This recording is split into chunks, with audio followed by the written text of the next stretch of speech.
I am concerned about the high yield market. I think that's in a major bubble, but I won't say to short it tomorrow. This market keeps going up and up with zero interest rates, and that's what's really pushing it.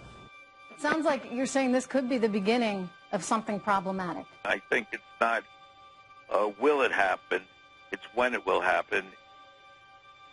There's one investor out there that a lot of CEOs just have to take the phone call from, because when you get a call from this guy, Carl Icahn, he probably wants to shake things up a little bit. Icahn giving his thoughts on stocks broadly. I believe the market is extremely overheated. Also, if more respected investors had warned about the market in '07, we might have avoided the crisis in '08. Overall, the U.S. equity market, do you think it's in store for a dramatic pullback? I've been worried for the last 5-6 months about the market and the economy and in the dangerous spot that we're in. I did speak 4 or 5 times warning about the problems we have.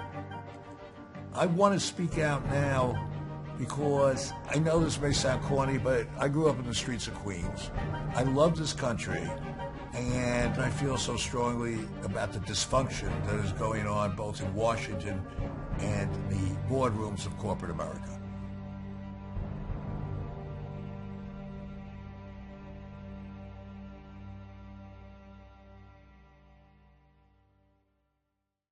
Over the years, at the risk of being modest, I probably have one of the best records on Wall Street working on broken companies or companies with great potential that just have problems many times in management or what management's doing.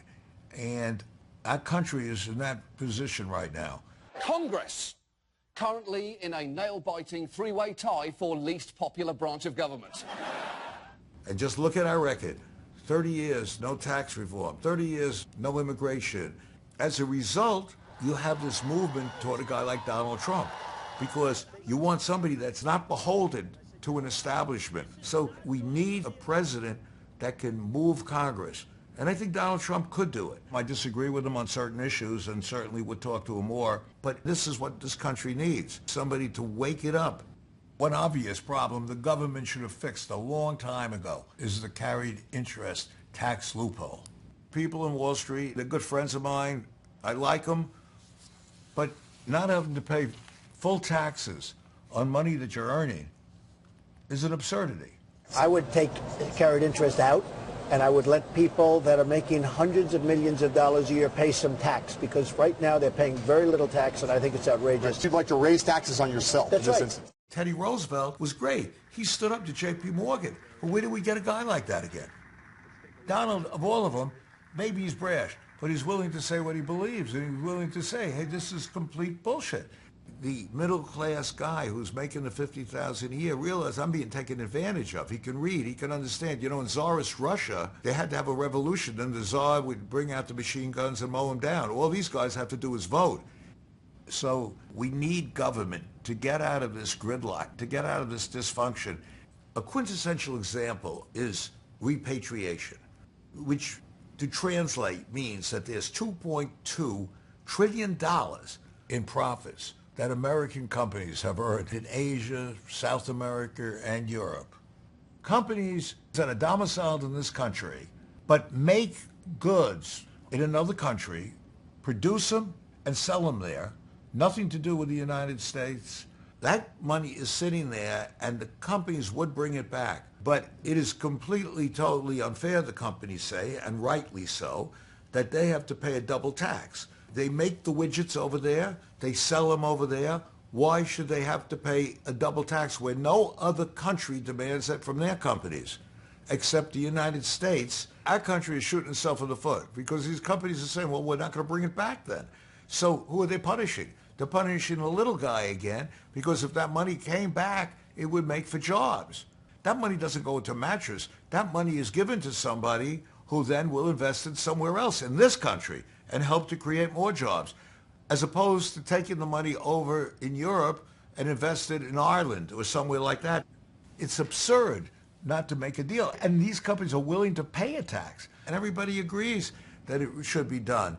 It's just having a food fight over, it's almost funny if it wasn't so sad, who's going to get the credit for it? You know, is it going to be the Republicans that are going to put their foot down and say, we're not going to charge any tax to take it back. Or the Democrats that want 15% to take that money back. So the whole thing is absurd. And worse than that, through inversions, which I call inversions, meaning a lot of companies are saying, hey, you know what? We're going to get out of this country completely. We don't need to be here. They make most of their equipment. They make the widgets. They make the phones or whatever they do in another country. Why should they be here at all? And the same type of short-term thinking that's happening with the government is happening in corporate America today. The irony of lower interest rates is that companies today, instead of taking the money that they can borrow and really investing in a lot of capital, new machinery, new equipment, in their workers to make them more productive, what they do with the money is almost perverse. They just go in and buy another company to show the analysts on Wall Street their earnings are going up, so their stock will go up, and it's financial engineering at its height. The earnings that are being put out today, I think they're very suspect. The guidance you're giving doesn't talk about stock compensation. They ignore restructuring costs. They don't amortize intangible assets. They ignore the cost of taking over another company. We say, oh, there's synergy. And yeah, it's like taking a drug, borrowing money very cheaply, taking over another company. You feel good. It's like steroids. The athlete's jumping pretty high. And so those companies, they can show a huge EBITDA number that we all know is not going to be there in 2-3 years. Look, I know this stuff. I've taken over companies. I understand the way of it. So these earnings are fallacious. And another reason they're fallacious is a lot of companies that are doing buybacks shouldn't be doing it. When you start doing those buybacks, what it does, it's short-term fix, but it weakens the balance sheet. Now, I have been a proponent for buybacks in companies like Apple, where they're sitting with $200 billion in cash and not a lot of debt. They should do buybacks, especially in Apple, where the stock is 9 times earnings. But you have companies today, these are companies I short, selling at 30 times earnings, 28 times earnings, and have no net worth because they keep buying back stock. And yet, analysts look at it quarter to quarter. If your earnings went up for the quarter, your stock goes jumping up. And now a lot of CEOs just want to just see quarter to quarter earnings up, see the stock up. And yet, if you really do GAAP, which is a tougher metric, you haven't really increased earnings for 3 years. GAAP earnings, they've stayed at about $100 a share now for 3 years, and even GAAP earnings are suspect, which means we're paying a huge multiple. But what is going to happen to that market? Who is going to buy your stocks when those earnings start coming down? And that's with low interest rates, which I think is another scary issue. The Federal Reserve leaves interest rates unchanged. No rate hike from the Federal Reserve leaves the funds rate unchanged at a range of 0 to 0.25%. It also cites global economic weakness. Yesterday, the Fed again decided not to raise interest rates. The question is, why should they raise rates? And it's almost a rhetorical question. There's so many reasons they should raise rates. Because low rates are, by almost definition, building bubbles. Building real estate bubbles, building bubbles even in the art market. Because the Fed balance sheet has mushroomed from less than $1 trillion to over $4.5 trillion, which is a huge, almost unbelievable move. And all that money crowds out. The little guy, the middle-class investor, has nowhere to go with their money but into the market, or even more concerning, high-yield bonds that are very risky, and they're being sold en masse to the public just as the mortgage-backed securities. So the companies issue these high-yield bonds and buy other companies. And in fact, the M&A business, just doing mergers and acquisitions, has doubled from 4 or 5 years ago up to $2 trillion.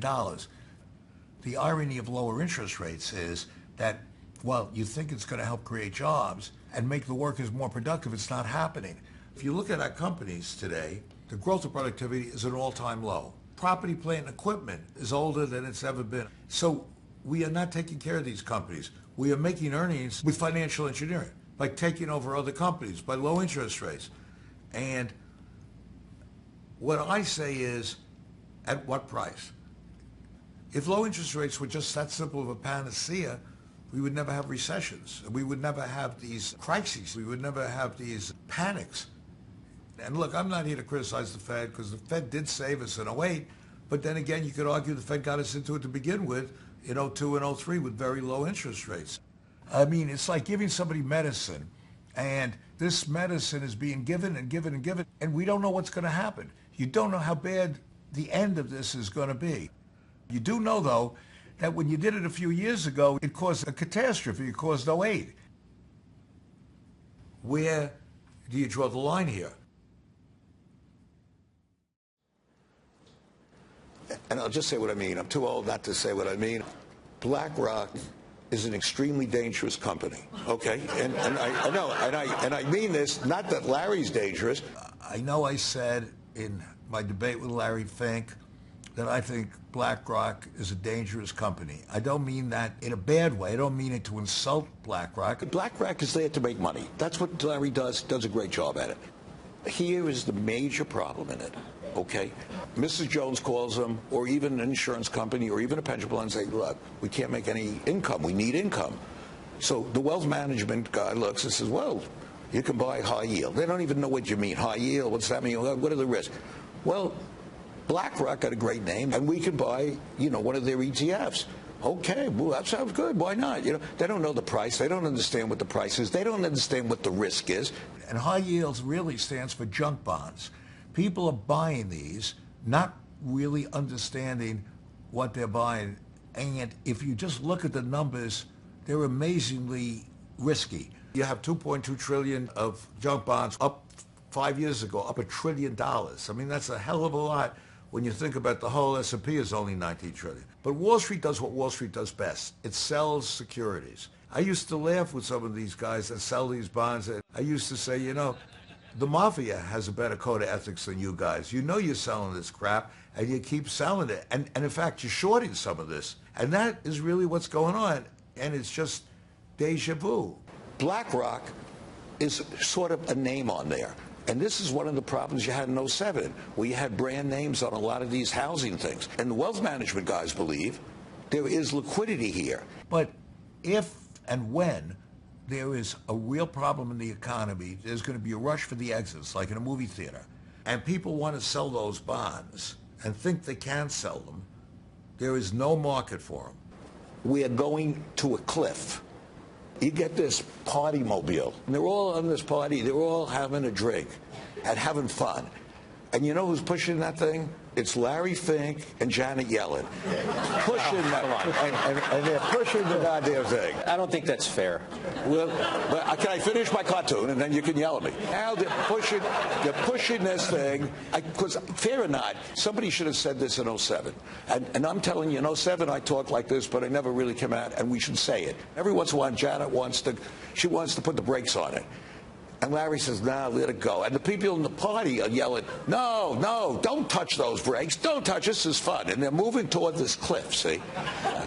And this thing is going to go over this cliff. And you know what's going to destroy it? They're going to hit a black rock. That's right.